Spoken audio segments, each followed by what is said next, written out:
Good morning students. आज हम history का ही chapter 4 the making of global world आगे कंटिन्यू करेंगे।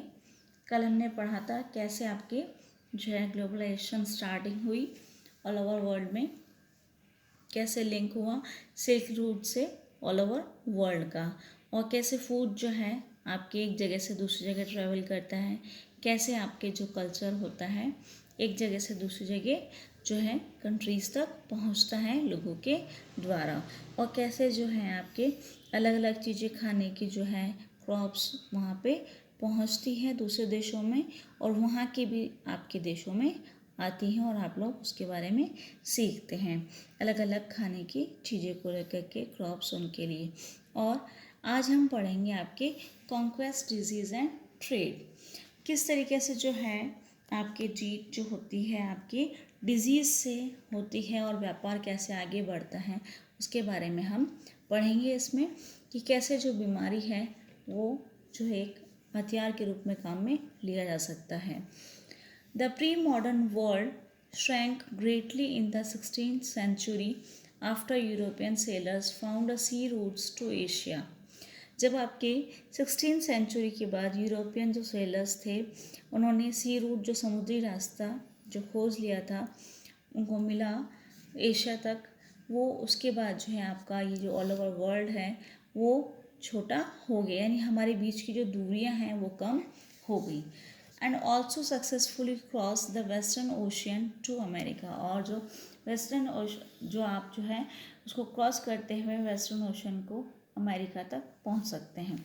For centuries before the Indian Ocean had known a bustling trade, आप सदियों से देख रहे हैं उससे पहले कि इंडियन ओशन जो है आपके लिए एक बहुत ही ज़्यादा इम्पॉर्टेंट जो है जहाँ पे व्यापार था, हलचल ज़्यादा होती है with goods people knowledge customs etcetera crisscrossing its waters, जो कि आपके जो है इंटरचेंज करते हैं आपके यहाँ से।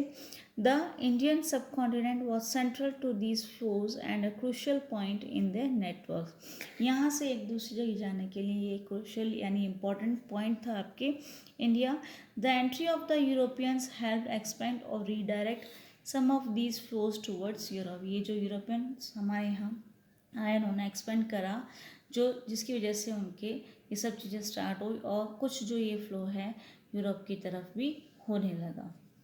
नेक्स्ट है आपके बिफोर इट्स डिस्कवरी, अमेरिका की बात हो रही है, हैड बिन कट ऑफ, जब डिस्कवर नहीं हुआ तो उससे पहले अमेरिका जो है उसका कट ऑफ था from regular contact with the rest of the world for million of years, million years तक जो है अमेरिका अलग थलग था जो दूसरे देशों से वर्ल्ड में। But from the 16th century, its vast lands and abundant crops and minerals began to transform trade and lives everywhere. जब 16th century के बाद जो है ये इतनी बड़ी मात्रा में जो है उनके crops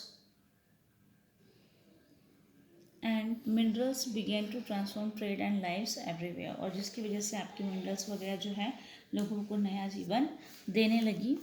Precious metals, particularly silver from mines located in present-day Peru and Mexico, also enhance Europe's wealth. जो यहाँ पे precious metals वगैरह जो हैं वो यहाँ से माइंस से जो है जो कि लोकेट आपके प्रेजेंटली जो पेरू और मैक्सिको में वो यहाँ से भेजी जाती थी, और also enhance Europe wealth, Europe की जो वेल्थ है उसको और बढ़ावा मिला। And finance trade with Asia, और एशिया के साथ उनका जो व्यापार है वो आगे बढ़ने लगा और उनकी इकोनॉमिकल जो कंडीशन है वो अच्छी होने लगी। Legends spread in 17th century, यहाँ पे आपके जो हैं बहुत सारे जो प्रसिद्ध व्यक्ति होते हैं उन्होंने जो है स्प्रेड करा 17th century Europe about South Americas favoured wealth, जो यहाँ के जितनी भी आपके यहाँ पे जो उपदेश दिए उन्होंने कि कितनी चीज़ें यहाँ पे जो है प्रचुर मात्रा में मिलती है उसके बारे में उन्होंने बताया। Many expeditions set off in search of El Dorado the fable city of gold, जो कि एक भंडार के रूप में माना जाता है जहाँ पे ये पुराण कथा के रूप में जो है बताया गया कि वहाँ पे ये सब कुछ मिलता है gold. The Portuguese and Spanish conquest and colonization of America was decisively underway by the mid 16th century. जो इन लोगों के बीच में जो जीत थी इनकी, और जो अमेरिका जो है इन पे अपना कॉलोनाइजेशन कर रहा था, वो डिसिसिव था, निर्णायक था। Underway by the mid 16th century में ये जो है चल रहा था उस समय। European conquest was not just result of superior firepower, उनके पास जो भी थे हथियार वगैरह उससे नहीं था लड़ाई जो जीती, यूरोपियन जो जीत थी। In fact the most powerful weapon of the Spanish conquerors was not a conventional military weapons at all. जो स्पेनिश लोग जो जीत रहे थे, उनकी जीत का कारण जो पुराने उनके जो कन्वेंशनल जो आपके मिलिट्री वेपन्स होते वो नहीं थे, ठीक है। It was the germs such as those of smallpox that they carried on their person. ये जर्म्स थे उनके जिससे उन्होंने जीत हासिल करी। वो जर्म्स थे आपके स्मॉल पॉक्स के, ठीक है, जो कि लोग अपने शरीर पे होते थे उनके। Because of the long isolation Americas original inhabitants had no immunity against these diseases, क्योंकि वो आइसोलेशन में रहते थे लंबे पीरियड में, तो अमेरिकन में ऐसी इम्यूनिटी नहीं होती थी इस डिजीज़ के against that came from Europe, जो कि यूरोप से आते थे। Smallpox is smallpox in particular proved a deadly killer। एक जो है मारने वाले के हिसाब से जो है वो किलर माना जाता था ये स्मॉलपॉक्स जो बीमारी है। Once introduce it spread deep into the continent, एक बार आने के बाद सारे कॉन्टिनेंट में ये फैलता है। Ahead even of any Europeans reaching there, जो भी कोई यूरोपियन आता था उसमें भी। It killed and decimated whole communities paving the way for the conquest, और जीत के लिए जो है इस जितने भी लोग थे वो सब लोग जो है उनको रास्ता मिला, क्योंकि यहाँ पे बहुत सारे लोग जो है बड़ी मात्रा में ये सारी कम्युनिटी जो है वहाँ पर रहने लगी।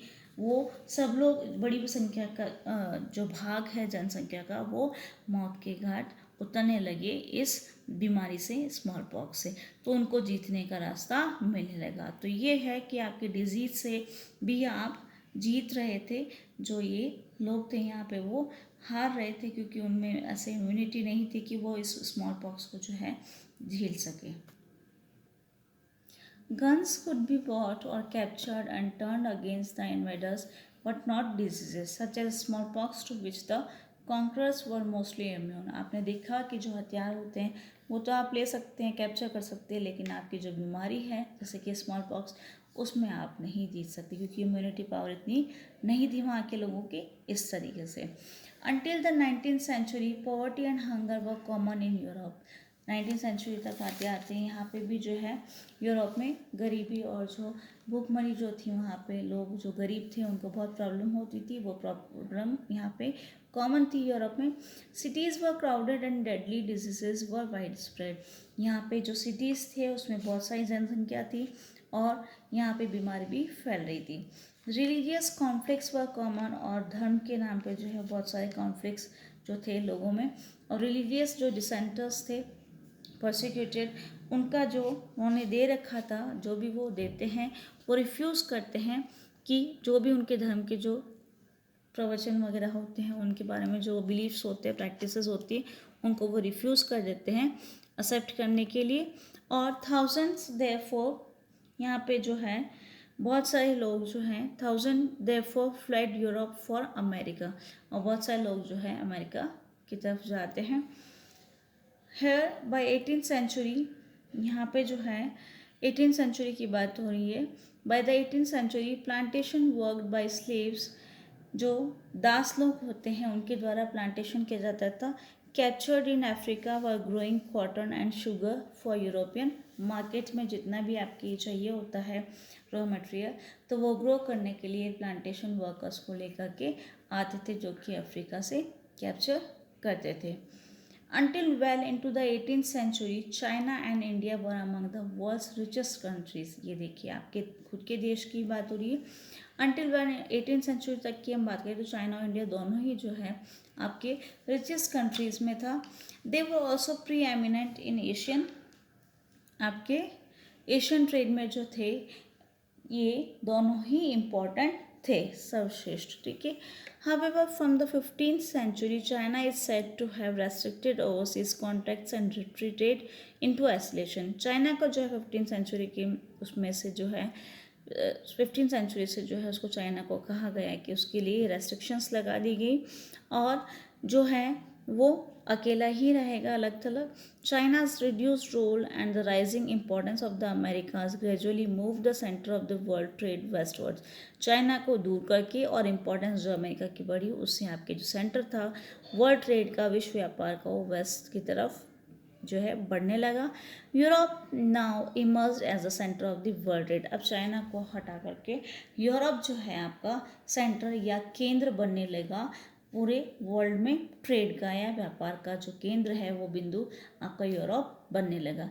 तो इस तरीके से अलग अलग कंट्रीज़ जो हैं वो अपनी स्थिति को खोते हैं और नई जो कंट्रीज़ है अपनी नई सेंटर के रूप में उभर करके आते हैं। तो ये है कि जो कॉन्फ्लिक्ट्स होते हैं इन अलग अलग देशों में, इसमें ट्रेड को लेकर कि हमारा इंडिया भी बहुत इम्पोर्टेंट था एशियन कंट्रीज़ में देखें तो फिर भी वो हमारी कंडीशन ख़त्म हो जाती है और यूरोप जो एक सेंटर के रूप में वर्ल्ड ट्रेड में अपना हिस्सा बढ़ा देता है।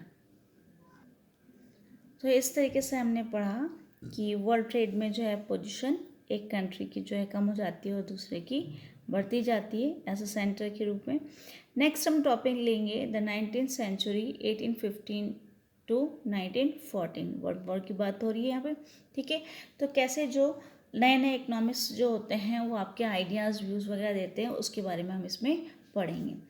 तो 19th सेंचुरी की बात हो रही है। The world change profoundly in the 19th century. 19th century में जो है वर्ल्ड चेंज होता है। Economic, political, social, cultural and technological factors interacted in complex ways to transform societies and reshape external relation.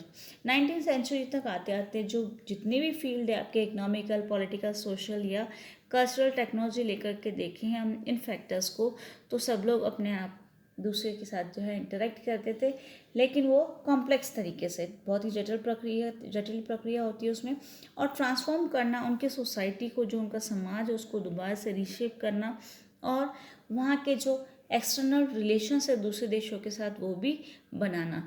तो ये है कि सब लोग ही अपनी कंडीशंस को सुधारने में लगे थे, दूसरे देशों के साथ जो है रिलेशंस बनाने में लगे थे कि कैसे वो इकोनॉमिकल, पॉलिटिकल या सोसाइटी जो है सही तरीके से स्टेबल करें, आगे बढ़ाएं। Economics identify 3 types of movement of flows with in international economic exchanges. जो इकोनॉमिक एक्सचेंज होते हैं उसमें इंटरनेशनल लेवल पे जो है 3 तरीके के मूवमेंट्स जो फ्लोज उन्होंने बताए हैं। इकोनॉमिक्स जो अर्थशास्त्री लोग हैं उन्होंने आइडेंटिफाई करे हैं 3 टाइप्स ऑफ मूवमेंट या फ्लोज, ठीक है। कैसे भाव आते हैं या मूवमेंट्स होते हैं इसमें, इकोनॉमिक ने अपने जो आइडियाज़ दिए हैं आइडेंटिफाई करके व्यूज़ दिए, वो है the first is the flow of trade which in the 19th century referred largely to trade in goods. पहला आपके जो यहाँ पे फ्लो जो ट्रेड में आता है, व्यापार में आता है, वो 19th सेंचुरी से रेफर्ड किया गया है, जो कि बड़ी मात्रा में आपके ट्रेड जो व्यापार होता है आपके सामान, जैसे कि आपके क्लोथ और वीट, ठीक है, यानी कपड़े और वीट की बात हो रही है यहाँ पे। सेकंड जो फ्लो है, the second is the flow of labour, the migration of people in search of employment. Second flow था, पहला आपके खाने की चीज़ों का था, व्यापार जो आप कर रहे हैं गुड्स का, सामान का। दूसरा जो फ्लो था वो लेबर का था, जो लोग काम की तलाश में जाते हैं। The migration of people in search of employment, यानी रोजगार की तलाश में जो लोग जाते हैं एक जगह से दूसरी जगह। माइग्रेशन का मतलब यहाँ से एक जगह से दूसरी जगह वो शिफ्ट हो रहे हैं काम की तलाश में। The third is the movement of capital. Third flow आपके जो है वो movement of capital for short term और long term investments over long distances. आपने स्टार्टिंग में भी पढ़ा इस चैप्टर में कि एक जगह से दूसरी जगह आप जाते हैं तो आप गुड्स लेकर के जाते हैं, ठीक है, व्यापार करना, तो गुड्स एक्सचेंज कर रहे हैं, आप ले रहे हैं और दे रहे हैं। दूसरा लेबर भी आपको चाहिए होता है, तो वो रोज़गार की तलाश में लोग माइग्रेट करते हैं। थर्ड जो है is the movement of capital. जब आप एक्सचेंज कर रहे हैं तो कैपिटल भी एक्सचेंज होती है, इन्वेस्टमेंट लगता है, चाहे वो शॉर्ट टर्म के लिए हो या लॉन्ग टर्म इन्वेस्टमेंट के लिए। यानी आप पूंजी जो लगा रहे हैं, कैपिटल जो लगा रहे हैं, चाहे वो कम टाइम के लिए लगा रहे हैं या ज़्यादा लंबे समय तक के लिए आप इन्वेस्टमेंट कर रहे हैं, तो वो आपके बड़े पैमाने पे हो रहा है या छोटे पैमाने पे वो होता है, और ये मूवमेंट चलता है जो कि आपके बड़े जो डिस्टेंस है आपके दूसरे देशों के साथ जो दूरी है उसमें जो आप व्यापार करते हैं। तो ये 3 तरीके के जो इकोनॉमिक्स जो है आइडेंटिफाई करते हैं 3 टाइप्स ऑफ मूवमेंट। तो मूवमेंट हो गया आपके गुड्स का, सेकंड आपके मूवमेंट हो गया लेबर का, और थर्ड हो गया आपके जो मूवमेंट ऑफ कैपिटल। तो ये 3 जो है टाइप्स बताए आपके मूवमेंट्स के। Clear? All three flows were closely interwoven and affected people's lives more deeply now than ever before.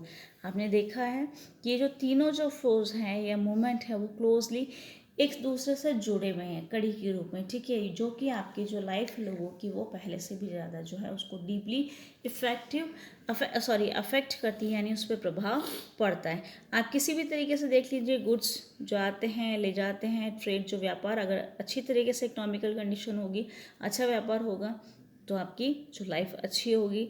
आपका कैपिटल जितना आप इन्वेस्टमेंट करेंगी उस हिसाब से आपका इकोनॉमिकल डेवलपमेंट होगा।